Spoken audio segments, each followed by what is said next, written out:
Ela... Se você quiser falar, fala, mas eu não vou saber falar. Rodrigo, corta essa última parte. E também fiquei pensando aqui, não vou repetir, não vou saber repetir. Rodrigo, corta isso. Esquece. Calma, eu vou... Cara, na moral, por isso que é o par perfeito. Claquete. Você já se auto-sabotou? Vive em relacionamentos complicados? Segue entre tapas e beijos com a sua família? Já esteve perdido em algum momento na sua carreira? Você não está sozinho. Em Psicologia Sincera, eu, Ana Luísa, E eu, Ana Tereza, vamos comentar os mais diversos assuntos do nosso cotidiano, sempre com uma opinião sincera. pode ser que você se identifique ou não com as nossas análises e reflexões. Mas aí você vê se a carapuça serviu. E aí, gente, bem-vindos a mais um episódio de Psicologia Sincera. E hoje nós vamos fazer os quadros que vocês amam, que é quadro dos ouvintes. Vocês mandam histórias pra gente e a gente recebe elas, organiza elas, porque a gente tá recebendo bastante histórias de vocês atualmente. Não se preocupem, porque a gente vai fazer todas as histórias num dado momento. Inclusive, gente, fica aqui, a gente tá querendo pensar num nome pra esse quadro. A gente chama de história de ouvinte, mas esse nome não é nem um pouco criativo. Então vão lá no nosso Instagram, @podcast Psicologia Sincera, que a gente vai um dia desses fazer uma enquete pra vocês pensarem em nomes pra esse quadro. Eu só queria lançar isso aqui. É, gente, porque nós duas aqui não somos exatamente o poço de criatividade.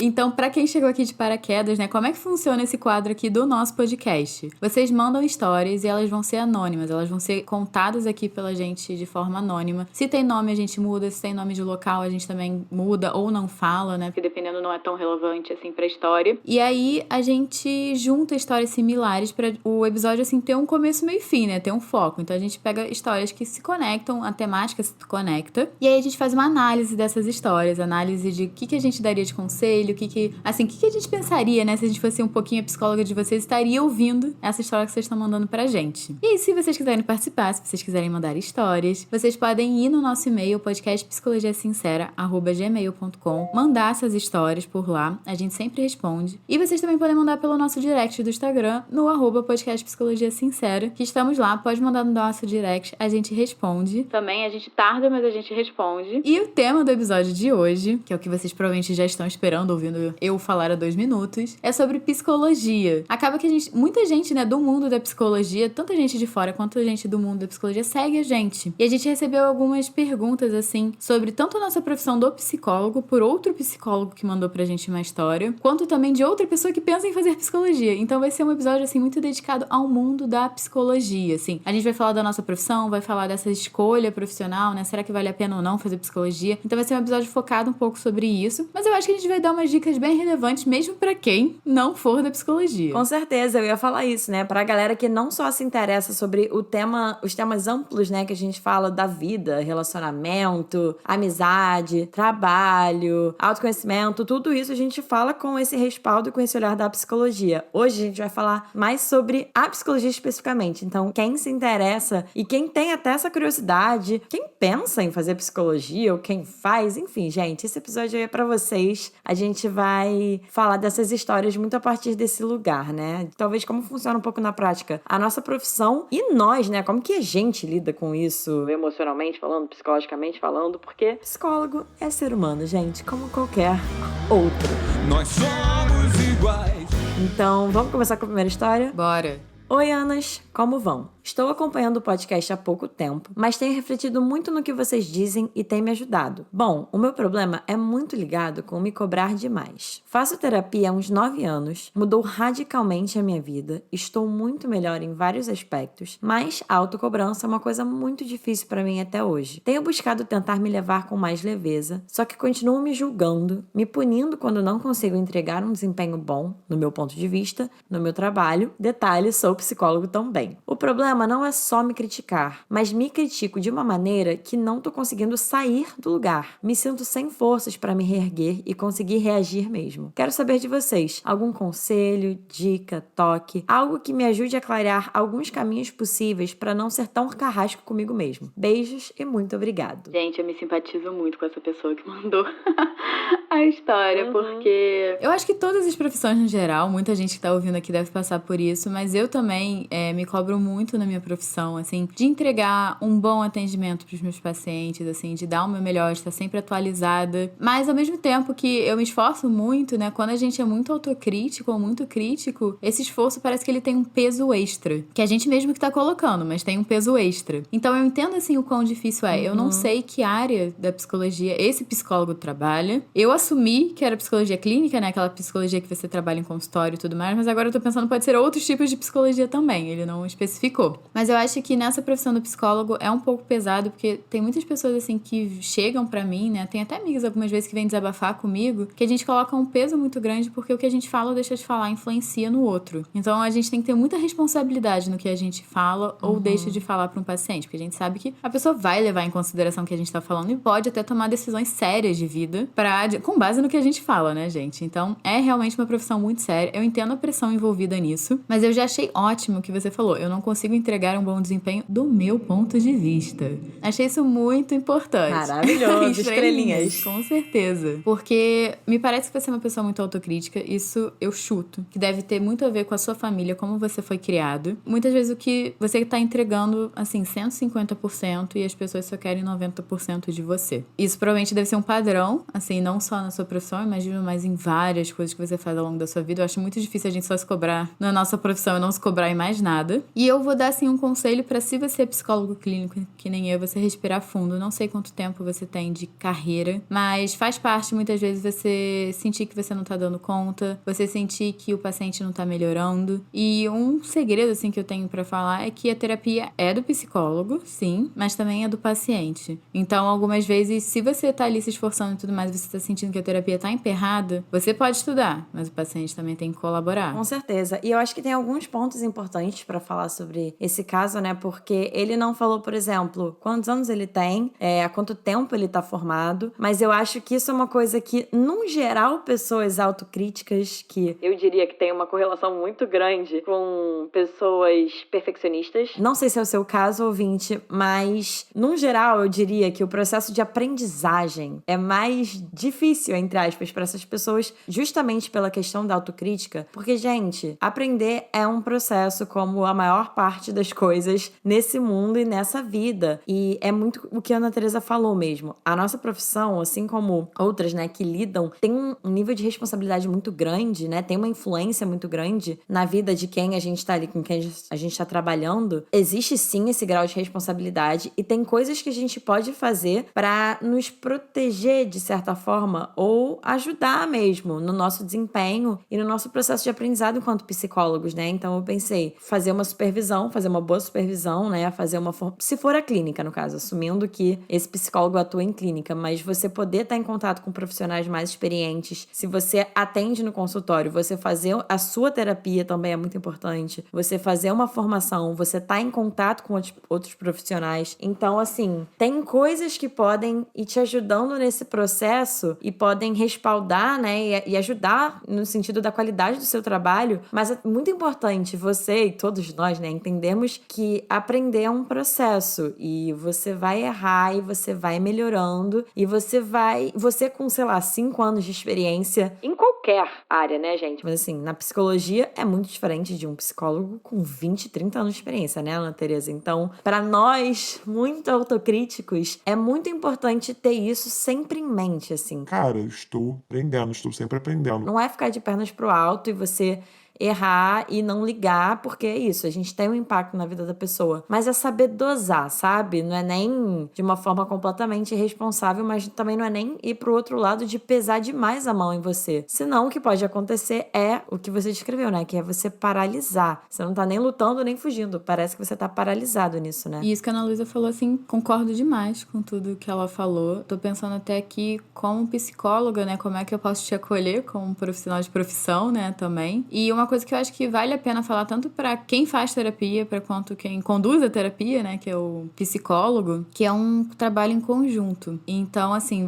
a Ana Luísa falou muito, né, da sua parte, né? Qual é a sua parte na terapia? Tudo isso que ela falou vai te ajudar demais. Mas tem que lembrar também que qualquer relação, ela é a dois. Então, eu sei que a relação da terapia é uma relação diferente da maioria das relações que a gente tem ao longo da nossa vida, mas não deixa de ser. Então, tem que lembrar que se você tá fazendo terapia, se você escolheu fazer terapia, a gente vai exigir exigir algum esforço. Você vai num consultório, você senta, você espera que seu psicólogo vai te dar respostas incríveis, seu psicólogo vai ajeitar a sua vida pra você. Gente, isso não vai acontecer, isso precisa de um esforço da sua parte. Entendeu? Eu quero te ajudar, agora você tem que me ajudar a te ajudar. Então, muitas vezes, se a terapia tá emperrada, pode ter a ver com você, mas também pode ter a ver com o paciente. Eu acho que a gente diminuir um pouco esse volume da autocrítica e a gente entender que nem tudo tá sobre o nosso controle. Até porque muitas vezes a pessoa não tá ali em terapia dando o melhor dela, mas é porque, gente, naquele momento a pessoa não consegue dar mais do que aquilo. A pessoa não consegue falar sobre certos assuntos, a pessoa não consegue se botar vulnerável ali, e é o processo da pessoa, não tem nada a ver com você, a sua capacidade como psicólogo. Exatamente. E isso que você falou faz muito sentido, porque é isso, né? Tem muitas nuances ali. Pode ser algo do terapeuta, pode ser algo do paciente ou do cliente, pode ser algo da relação, gente. Às vezes você e aquela pessoa ali não encaixou pra aquele processo fluir, né? Pra melhora ir acontecendo. Tem tantos fatores. É muito importante a gente colocar isso. Isso, inclusive, é uma informação que quem não é da área da psicologia, não sei se sabem, mas existem diferentes abordagens, né, pro atendimento clínico. Eu e a Ana Teresa, volta e meia, a gente traz isso aqui no podcast, nas nossas lives lá no YouTube, que existem essas diferentes abordagens, né? E eu e a Ana Teresa somos de abordagens diferentes, mas as duas têm uma visão do paciente com um papel ativo. Isso também é muito importante a gente falar, né, Ana Teresa? Porque se esse ouvinte é da clínica, a gente também não sabe em qual abordagem ele atende. Mas é muito importante a gente colocar esse diferencial, né? A visão da minha abordagem da Gestalt terapia e da abordagem da Ana Teresa, que é a terapia cognitivo-comportamental, tem esse olhar que o cliente, né, o paciente, ele tá ali também com um papel ativo. Então não é ali o terapeuta que conduz 100% ou nem 90% a terapia, né? É realmente um trabalho a dois. Então, partindo do pressuposto dessa visão que a gente tá trazendo, Que é a nossa enquanto psicólogas, é isso, né? Não é só você. E aí, isso dá margem pra você realmente diminuir o lugar dessa crítica. E eu achei muito interessante isso que você falou, que você se critica de uma maneira que não tá conseguindo sair do lugar. E aí, isso é muito, assim, da Gestalt, a gente sempre pensa muito qual é a função das coisas, né, nas nossas vidas. Qual é a função da sua crítica? Eu fico curiosa, né? Que parece que a função que ela tá tendo pra você nesse momento é você não sair do lugar, né? O que aconteceria se você tirasse ela ou diminuísse, né? Será que você ia se movimentando e tal? E o que tá fazendo que ela continua aí, né? Então, é uma coisa que eu fiquei aqui pensando. E eu também tô aqui me questionando, né, o porquê você acha que de todas as formas de lidar com a situação, se criticar é a que vai te gerar mais resultado. Porque a gente, obviamente, é muito ensinado que, nossa, a gente tem que sofrer pra ser bem-sucedido, a gente tem que batalhar muito, a gente vai sofrer muito. E eu imagino muito, sabe, aquelas pessoas, assim, que são chicoteadas, né? Eu até zoo essa metáfora com a Ana Luísa, da autocrítica muitas vezes ser um chicote.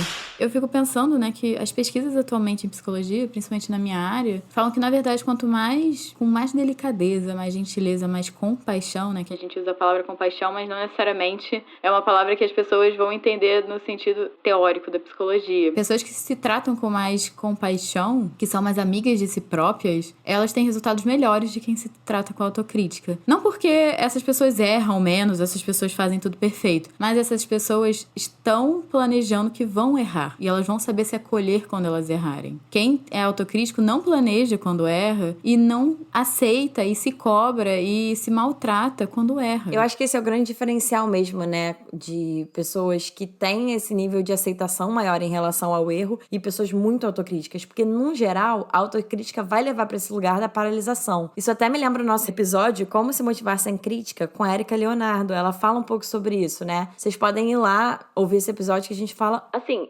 inclusive esse episódio, na verdade, eu acho que é direcionado pra esse ouvinte, né? Ouvinte, se você que mandou essa história tá ouvindo esse episódio que a gente tá falando agora, vai ouvir o Como se motivar sem crítica. Acho que você vai se identificar muito. E a Érica traz isso, né? Que a autocrítica, ela ativa o nosso sistema de luta ou fuga. É, porque a luta ou fuga, né, ela acende o nosso sistema de alerta no corpo. É como se a gente estivesse fugindo de alguma ameaça. Só que a ameaça é a gente. Olha que louco. Que loucura. É como se a gente estivesse tendo que lutar ou fugir de uma ameaça que é a gente. E a gente não tem como fugir da gente mesmo. Infelizmente. Gente, que existencial. Então, como é que a gente lida com isso? Porque eu também falo muito dos meus pacientes. A gente reclama muito das relações que a gente tem com os outros, com a nossa família, com os nossos amigos, mas a gente pouco olha pra relação que a gente tem com a gente mesmo. E a terapia é muito esse lugar, né, Ana Teresa? Justamente. Só, assim, pra terminar em relação a essa história, né, vou referenciar mais 2 episódios que eu acho que podem te ajudar, ouvinte, que é o Como Diminuir Minha Procrastinação. Parece não ter a ver, mas tem, porque a gente fala muito sobre a procrastinação entrar, às vezes, num lugar realmente de uma crítica muito grande, de um perfeccionismo muito grande, e ao invés da gente agir, a gente simplesmente paralisa na procrastinação. E também o episódio Por que Devo Ser Gentil Comigo Mesmo, com a Maria Amélia Penido, que eu acho que também vai ter... Você vai se identificar muito. E se eu também puder aconselhar, eu acho que, se for possível, dá uma pesquisada na internet sobre meditações para desenvolver autocompaixão. Que tem coisas na internet, tem até um livro chamado Autocompaixão, da Christian Neff, que você pode ler. Eu ainda não li, gente, eu tô indicando, mas assim, todo mundo diz muito bem desse livro. Então eu vou na onda dos outros, porque eu vou ler esse livro um dia. Tá na minha listinha. Que eu acho que também dá pra você entender um pouco do que a gente tá falando, até eu mais especificamente, porque eu estudo a terapia da compaixão. Então acho que faz sentido você procurar até por essas meditações, porque elas ajudam você a desenvolver um eu, né, uma forma de relacionamento com você mesma mais gentil, mais amorosa, mais amiga, mais parceira. E, gente, é um desenvolvimento. Você não nasceu se cobrando, né? Eu gosto de falar pros meus pacientes, você nasceu bebê e você já se cobrava? Então, não. Então, você desenvolveu isso. Da mesma forma, você vai ter que desenvolver o outro lado também. E é exatamente nesse gancho que eu queria falar sobre... A grande pergunta ficou na minha cabeça lendo essa história, né? Que é onde você aprendeu a ser crítico assim, né? Com quem que você aprendeu a ser crítico assim? Porque vou trazer um conceito que eu provavelmente já falei em algum desses nossos mais de 50 episódios, que é o de introjeção para Gestalt terapia, que é bem parecido com o de crenças, né, da abordagem da Ana Teresa, a TCC. Vou falar aqui porque também vou referenciar esse conceito na segunda história. Que basicamente, gente, para Gestalt terapia, as nossas introjeções são as coisas que a gente aprende, mas meio que sem assimilar, sabe? Que a gente só vê muitas vezes nos nossos modelos, nas nossas referências, na sociedade, no mundo. A gente toma pra gente, a gente realmente aprende, mas sem mastigar, sem discriminar se aquilo faz ou não sentido pra gente. Então eu fiquei pensando se você introjetou essa autocrítica de alguém. Se foi do seu pai, se foi da sua mãe, se foi da sua avó, do seu avô, enfim, de quem for. Fica aí esse questionamento, né? Só você poderia responder isso. E muito do trabalho na Gestalt terapia é a gente olhar para essas introjeções, né? Para essas crenças, esses aprendizados, e a gente atualizar isso, né? Porque muitas vezes é isso, a gente sai engolindo um bando de coisa, sem discriminar, aí a gente bate lá na terapia com, sei lá, 25 anos, 30 anos, e a gente vai reproduzindo pensamentos, atitudes, comportamentos que a gente aprendeu e que tá automatizado na gente, né? Então, às vezes você introjetou essa autocrítica e seria importante você olhar para ela hoje e atualizar e ver. Ainda faz sentido para você ser assim hoje, né? Disso que você aprendeu. Você tá consciente disso? Você tá consciente de onde você aprendeu? E se faz ou não sentido, se tá te servindo de alguma coisa, óbvio, gente, que parece mais fácil responder essa pergunta e pronto, acabou, né? É isso. Não, óbvio que não. Tem todo um processo, porque a gente aprendeu e até desaprender, desconstruir uma coisa para reconstruir, aí na terapia a gente vai processando isso tudo lá. Só que eu não queria deixar essa história passar sem trazer isso, porque acho que é um ponto muito importante de ser levantado. Com certeza. E vamos de segunda história? Bora. Let's go! Meninas, eu acho que tem um caso pra vocês. É o seguinte, sou advogado e a vinheta do... Você já esteve perdido em algum momento Na sua cara. Por favor, editor, coloca a musiquinha de entrada que isso merece. Já esteve perdido em algum momento na sua carreira? Você não está sozinho. É muito pra mim. Pois bem, eu vou tentar resumir ao máximo. Eu sempre quis ser advogado, desde criança, e na contramão do que geralmente acontece, eu fui desestimulado a fazer direito pelos meus pais, pois eles não achavam a profissão legal, no sentido de bacana mesmo. Pois bem, me formei em um curso de tecnologia, sou entusiasta de tecnologia, gosto do assunto e cheguei a trabalhar nisso por alguns anos, mas no fim quis fazer direito. Passei e fiz, já sou advogado há 3 anos, gosto do que faço, mas estou insatisfeito com os rendimentos. Percebi ao longo dessa minha curta vida profissional que advogados só ganham dinheiro de fato se tiverem grandes nomes, vierem de famílias abastadas e coisas do gênero, pois qualidade técnica não é necessariamente um fator determinante. Aqui temos mais um detalhe. Sempre gostei de muita coisa. Por exemplo, sempre quis ser professor e também sempre gostei da área de psicologia. Mas continuando, ano passado, decidi prestar o Enem para fazer geografia. Sim, isso mesmo. Para ser licenciado em alguma área, dar aulas por meio período e poder advogar sem tanto sufoco como está hoje. Ocorre que as inscrições ainda não iniciaram e o senhor, meu esposo, lançou a braba. E se você gosta tanto de psicologia, por que você não considera? Pois essa pessoa que vos fala, pelo tanto de temas que apontou, deixou claro que não tá fácil. Eu ouço podcast da área de psicologia e como já mostrei minha referência anual, o de vocês é o principal. Oh, meu Deus. E acho empolgante, gosto dos temas, me identifiquei com algumas situações. Quando mostro os episódios super animado pro meu marido, ele disse que acha que o conteúdo denso, algo que não é natural pra mim. Agora, a braba que lanço pra vocês é: eu gosto de psicologia por ser todo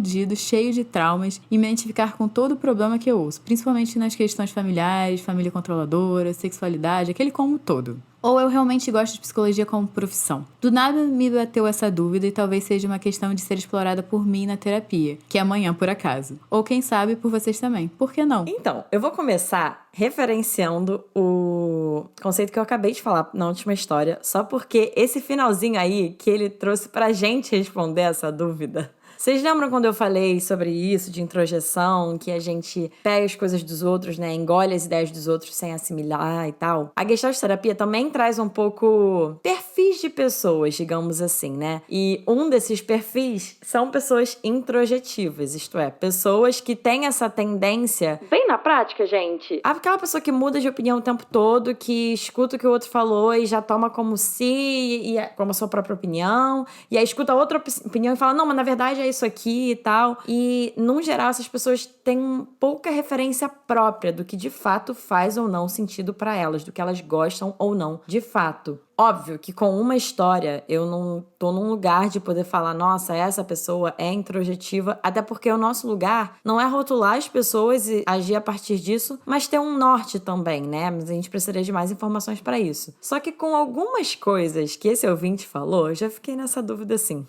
Ele deu alguns exemplos de atitudes que ele tomou a partir da opinião dos outros, ou que ele questionou sobre ele a partir da opinião dos outros. Então eu fiquei com muito medo de chegar aqui no podcast e a gente, Ana Teresa, opinar também se ele deveria ou não fazer psicologia, porque eu pensei, olha aqui, eu não vou ser palco pra introjetivo. Não vou lançar mais uma introjeção, gente. Gente, eu tô falando isso brincando, tá? Mas assim, me identifico. Já vou lançar. Vocês gostam quando a gente se expõe? Me identifico. Uma vez eu fiz uma pergunta querendo a opinião da minha psicóloga e ela falou... Você tá querendo que eu lance uma parada só pra você introjetar, né? Eu falei que...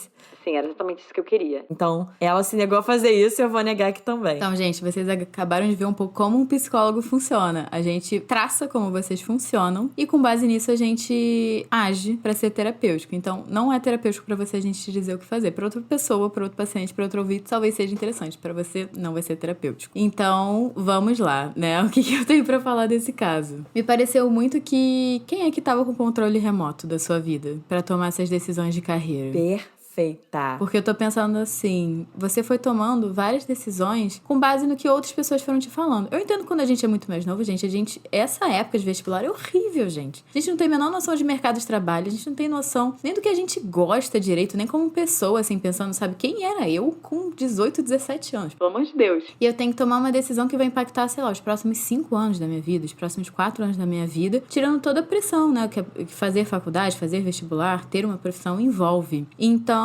eu entendo, assim, que é uma decisão difícil que outras pessoas tomaram por você, mas eu também tô me perguntando o quanto na sua vida você também teve espaço pra saber o que você gosta, já que você falou, quero fazer direito, mas aí alguém falou, não, vamos cortar essas asinhas aqui, você vai fazer outra coisa. E você não pôde experimentar, sabe? Te negaram isso. Exatamente. E isso é um dado muito importante sobre pessoas que, no geral, são introjetivas, né? É que, provavelmente, essas pessoas não tiveram esse espaço que você falou agora, Ana Teresa, de desenvolverem a própria opinião, junto disso, às vezes, desenvolverem a própria autonomia, desenvolverem o próprio senso de si, né? Então, no geral, pessoas que foram impostas muitas coisas de uma forma exagerada mesmo, né, gente? Porque a gente já trouxe isso aqui também. O papel dos pais, mal ou bem, é dar uma orientada, não é também a criança de 5, 6, 7, 8 anos tomar absolutamente todas as decisões da sua vida. Não, óbvio que não. Mas é muito importante ter esse equilíbrio, né? Porque se for uma coisa desequilibrada, no sentido de impor, e isso diminuir a possibilidade da pessoa, né, ao longo do desenvolvimento dela, ir desenvolvendo esse senso de si, as próprias opiniões, as próprias decisões, isso pode acabar acontecendo. Então foi perfeito, cirúrgico isso que você falou do controle, né? Quem tá no controle remoto da sua vida. Porque, assim, uma coisa muito importante de falar é que justamente, gente, assim, não é que também seja um problema a gente ficar na dúvida em relação à nossa vida profissional, pelo amor de Deus. Tem pessoas que sabem desde sempre o que querem fazer e são apoiadas no que querem fazer e seguem. Tem pessoas que sabem desde sempre e não são apoiadas, mas sabem. Tem pessoas que estão na dúvida entre 30 mil coisas e são apoiadas independente. Então, assim, os cenários são os inúmeros. A gente não tá falando... Eu acho que a questão aqui não é necessariamente as suas dúvidas, né? Mas é porque você mesmo trouxe informações de pessoas que deram ali um pitaco a mais e parece que te mobilizou ao ponto de você questionar ali suas próprias decisões, né? Então, isso é muito importante de você estar atento. Outra coisa que vale o questionamento aqui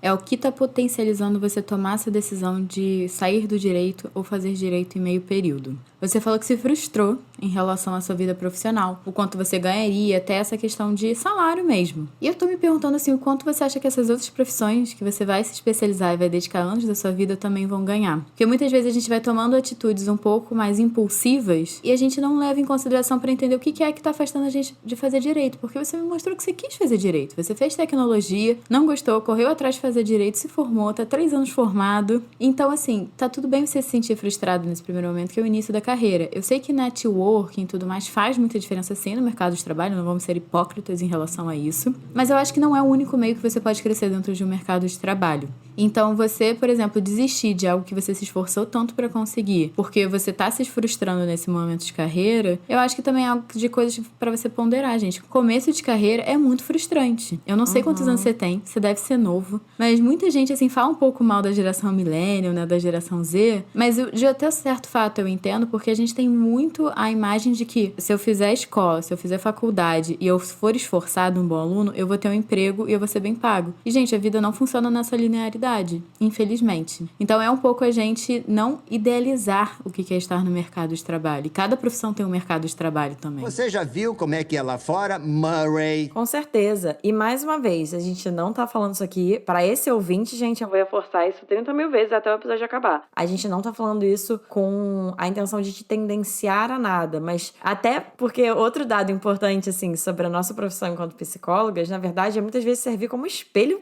pro que as pessoas estão falando, né? Então, por exemplo, eu li aqui o primeiro parágrafo da sua história, né? Sempre quis ser advogado desde criança e na contramão do que geralmente acontece, fui desestimulado. Então, é muito isso do que a Ana Teresa trouxe agora, né? Já era uma coisa que, pelo visto, você sempre quis fazer, né? E que legal que você pôde voltar pra isso, mas também o que a Ana Teresa falou faz parte. Acho que é algo importante de você explorar na sua terapia é justamente esse seu centro, assim, esse seu norte. O que tá te norteando? Esse seu senso de si mesmo pra você perceber a partir do que você tá tomando as suas decisões, né? Então, analisa bastante bem, assim, e com carinho mesmo, o que é que tá te afastando dessa área do direito e tá te fazendo procurar por outras áreas. Que eu já vi isso acontecer, né? De a gente pensar, nossa, meu mercado de trabalho é muito difícil, eu vou pra outro. Gente, o outro também vai ser difícil. Então, assim, tenha certeza que você goste do que você vai fazer, porque vai ser menos pior, assim. Eu digo porque eu também, mal bem, gente, eu sou recém-formada. Eu me identifico muito. Enquanto eu estou gravando esse episódio, eu tenho 1 ano e meio de formada. Gente, eu quebro minha cara de assim, já não. E, tipo, eu não tô milionária viajando pra Maldivas sem pensar 2 vezes. Então, também entra isso, né, gente? Quais são as nossas expectativas? Se a gente tem expectativas realísticas, a gente tem que analisar isso. O que a gente espera da nossa profissão? Porque muitas vezes a gente vai escolher uma profissão que a gente sabe que, o mercado paga tanto, o mercado não valoriza alguma coisa assim, e tá tudo bem você escolher essa profissão, gente, mas você tem que entender um pouco como o mercado de trabalho também funciona, até pra gente ponderar. Isso não quer dizer que você tem que trabalhar numa coisa que você odeia, eu também sou contra, mas também entender que muitas vezes o que você escolheu não necessariamente vai te dar a remuneração que você quer, ou que você sonha. Então, assim, eu não tô aqui pra podar os sonhos de ninguém, mas entender que a gente tem que tomar decisões conscientes e com expectativas realistas do que vai acontecer. E maduras também, né, Ana Teresa? Porque eu acho que parte do processo de amadurecer é se dar conta disso mesmo, de que, cara, gente, a gente pode escolher a profissão que a gente mais ama. Aí eu não sei, tipo, eu também tenho pouco tempo de carreira e de vida profissional pra poder falar. Talvez se a gente estivesse falando com uma pessoa que trabalha com o que ama, sei lá, há 50 anos, essa pessoa pode estar falando diferente. Mas até do contato que eu tenho com profissionais mais experientes, com mais tempo de carreira, num geral, o que eu escuto é: Cara, eu amo isso, mas tem dias que eu não tô afim de fazer. tem dias que eu preferiria ficar na minha cama. Então, eu acho que tem muito isso desse processo de amadurecimento e de entender que é isso, você pode amar o que você faz, mas você pode estar de saco cheio um dia também, você pode estar frustrado, principalmente nesse início, gente, porque, cara, a gente faz faculdade, a gente acha que acabou o período de sofrimento e de grande dedicação e de preparo para o mercado de trabalho. E acho que principalmente na nossa geração, né, não sei quantos anos esse ouvinte tem, mas se for mais ou menos da nossa idade, de 20 e poucos anos, gente, a gente tá numa geração, E eu acredito que só vai ficar cada vez mais assim. que o processo de preparo e de aprendizagem é eterno. Eterno. Não tem um início, meio e fim. A gente vai se desenvolver como profissional para sempre, eternamente. Sempre vai ter coisa pra fazer, pra melhorar, pra estudar, pra aprender, enfim. Mas só falando especificamente agora sobre a sua pergunta, né? Que ele falou: Eu gosto de psicologia por ser todo cheio de traumas e me identificar com todo problema que eu ouço, ou realmente gosto de psicologia como profissão? E assim, você só vai saber se você realmente gosta de psicologia como profissão experimentando. Porque, inclusive, nem as pessoas que estão na faculdade de psicologia e ainda não começaram a estagiar, ou às vezes estagiam, mas ainda não se formaram e de fato têm isso como profissão, às vezes nem essas pessoas sabem. Então, o fato de você gostar de temas de psicologia pode sim ser um indicativo de que você gostaria de atuar, mas não necessariamente. Se você gosta ou não de psicologia, ou inclusive qualquer coisa como profissão, eu diria que a gente só tem como saber experimentando isso como profissão. Acho que uma dica que eu posso dar foi uma matéria que eu fiz. Na minha faculdade de empreendedorismo, gente, não era nem de psicologia. Eu sou formada em empreendedorismo. Olha a informação que eu tô dando pra vocês aqui. E eu tive que fazer uma matéria no qual a gente estudava um pouco o futuro profissional que a gente queria ter. E foi uma matéria que, gente, abriu minha cabeça muito sério. E eu não teria mudado de área se eu não tivesse feito essa matéria. O que acontece, né? Porque eu trabalhava com neuropsicologia, eu trabalhei 2 anos com isso na faculdade. E eu, assim, sentia que era aquilo, mas não era aquilo. E aí é que tá, eu amava estudar. Até hoje eu amo ouvir sobre neurociência, sobre psicologia, como isso afeta as pessoas, como se explica o comportamento humano. Mas a prática eu não gosto. Eu não sou apaixonada da mesma forma que eu sou apaixonada pela clínica, por atender pacientes. E como eu descobri isso antes de me formar? Eu fiz um questionário para um chefe meu que trabalhava com neuropsicologia na época e eu perguntei, não do tipo, por que você gosta de trabalhar com isso? Mas eu perguntei como é que é um dia a dia. O que você acorda, o que você faz? Como é um dia bom, assim, que você termina de falar, cara, esse dia aqui valeu a pena de eu ser esse profissional. E como é um dia ruim. E você pergunta, na maioria das vezes, tem mais dias bons, tem mais dias ruins. Até pra você entender. Então, por exemplo, o meu chefe foi citando, assim, um dia bom, do qual ele se sente realizado como profissional, e um dia ruim. E eu fui vendo que eu não tava me identificando muito com aquilo, eu não me via fazendo aquilo que ele tava falando. E aí eu meio que troquei com ele e falei, mas eu gostaria de fazer isso. E ele mesmo me deu feedback e falou, olha, isso que você tá falando tem a ver, mas não é o que eu faço e seria de outra área. E foi aí que plantou a sementinha, tipo, acho que eu vou ter que procurar outra área pra fazer na prática o que eu gosto. E isso é muito bom. Até porque, gente, eu não sei se eu já trouxe isso de forma tão explícita em algum outro episódio. Eu lembro que eu falei na nossa última live lá no YouTube. Mas eu mesma tive essa experiência, né? Porque a ideia e a teoria e o estudo e, inclusive, a imaginação do que é a prática é diferente da própria prática. Eu sou completamente apaixonada por estudar psicologia. Eu estudei 5 anos e meio e eu posso falar pra vocês que eu fui uma das pessoas que eu não odiei nenhum período que eu estudei. Óbvio que eu odiei matérias. Mas assim, eu não tive um momento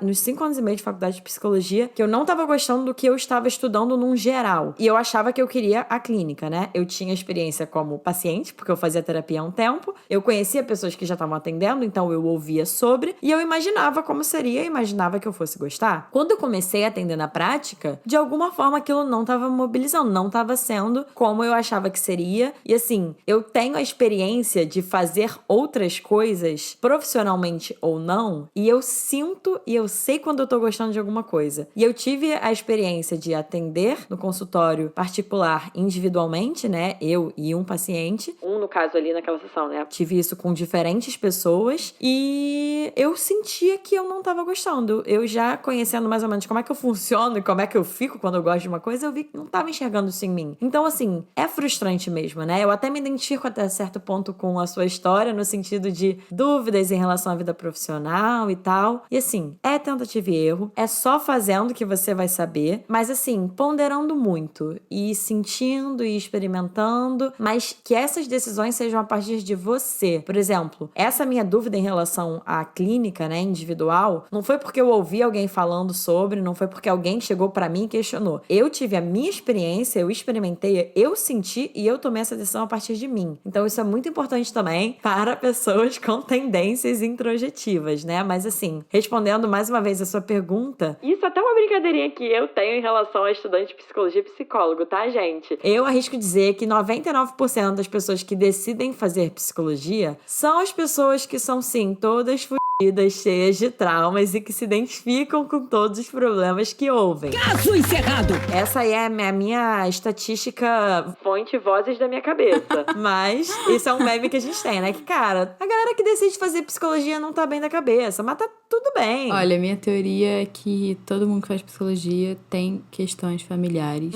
não simples. Então, assim, se eu conheço uma pessoa de psicologia, a pessoa fala que tá tudo bem, e aí eu pergunto da família, gente, é tiro e queda. É o caos. Mas enfim, gente, vamos lá, pra não expor mais a gente, não expor mais a nossa profissão. Sim, eu acho que é mais ou menos isso que eu tenho pra falar pro seu ouvinte. E que deve estar super frustrado, porque se tem uma coisa que frustra introjetivo é quando pede resposta e a pessoa não dá. Mas nosso papel também como psicólogos é frustrar paciente, né, Ana Teresa? Sim, e muitas vezes fazer você encarar, né? Porque a gente chegou aqui a criar a hipótese, que talvez você não tenha criado essas ferramentas na sua vida de você se experimentar, você se sentir, você se autoconhecer. E se você só vai se autoconhecer, você enfrentando aí essas respostas de será que eu faço, será que eu não faço? É só você que tem a resposta, porque se alguém der, você vai dar o controle remoto para outra pessoa. E isso fala muito, só pra gente fechar com chave de ouro, sobre responsabilidade, autorresponsabilização. É muito mais fácil quando a gente toma uma decisão a partir dos outros. Se der certo, se der errado, o mérito, né, é dos outros. Nossa, mas isso não deu certo pra mim, mas... Não, mas eu tomei essa decisão porque fulano me falou, né? Então, se responsabilizar pelas nossas escolhas parte também de responsabilizar pelas consequências das nossas escolhas, né? E é um pouco por isso que aí é a minha visão enquanto psicóloga, que algumas pessoas podem, de forma não consciente, se esquivarem um pouco desse processo, né? De escolherem por si, de tomarem as próprias decisões e bancarem as próprias decisões. Porque aí o nível de responsabilidade aumenta, gente. Não é só pela escolha, é pela consequência também. E aí que a gente se olha no espelho e vê que a gente é adulto, né? Eu acho que se vocês se identificaram com as histórias aqui, se vocês acham que tá pesado pra vocês lidar com alguma dessas questões que vocês estão falando, procurem ajuda. Eu acho que a gente dá só a pontinha do iceberg aqui sobre o que um psicólogo faz, né? O que a gente conversa sobre, mas eu acho que se vocês tiverem oportunidade de fazer uma terapia ou procurar por uma terapia, vai ser algo muito mais especializado que a gente vai conseguir aprofundar muito mais. Você também, né? Que tá ouvindo vai conseguir aprofundar muito mais nas suas questões. Então, se vocês estiverem procurando terapia ou quiserem alguma indicação, vocês podem procurar. Eu atendo, vocês podem procurar na Luísa. A Ana Luísa vai passar bons profissionais pra vocês, podem entrar em contato com a gente. E vocês podem entrar em contato com a gente pelo nosso Instagram, o @podcast Psicologia Sincera. Vocês também podem me achar no meu @Ana Teresa Cavalcante. E me achar lá no Psicóloga Ana Luísa Braz. E, gente, todas essas informações vão estar aqui na descrição do episódio, assim como os links dos episódios que a gente referenciou tão bem. E não esqueçam de classificar o episódio e o nosso podcast 5 estrelinhas, gente, por favor, que isso nos ajuda muito.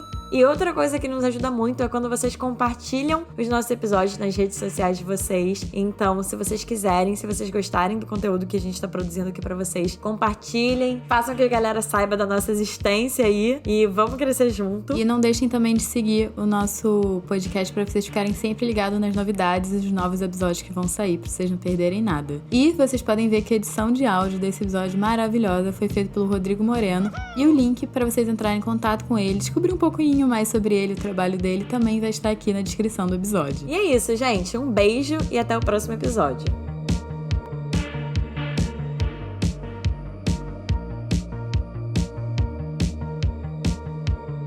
Claquete. Ai, papai, apaixonei. Vai, solta as